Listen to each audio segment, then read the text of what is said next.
শীতের কুয়াশা আসন্ন সকাল এমনিতে একটু বেশি সুন্দর হয়, আর সেই সকালে যদি খেজুরের রসের সাথে আদব চালের দুয়া আরোমা পায়েস হয়, আর সাথে হয় চিতই পিঠা, তাহলে তো সকালটা এমনিতে একটু বেশি স্পেশাল হয়ে যায়। আমার আর তর সইতেছে না, দেখি টেস্ট করে কেমন। বিসমিল্লাহির রহমানির রহিম। হুম, একটুখানি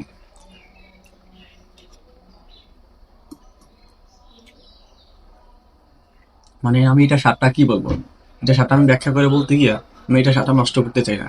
এক কথায় জাস্ট অমৃত ছিল। দেখি এটা কি।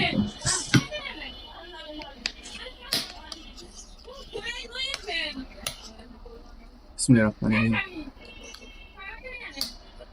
হুম, এটাও সেই ছিল প্রথমবারের মতো খেজুর রস দিয়ে চিতই পিঠা।